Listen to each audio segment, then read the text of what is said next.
জেলখানার সম্বল থালা বাটি কম্বল এছাড়া অন্য কিছু মেলে না মা।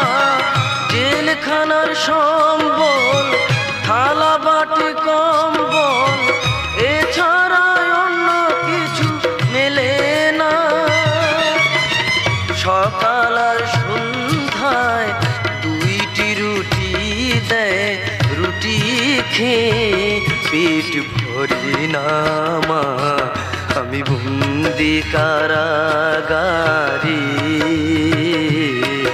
আমি বন্দি কারাগারে।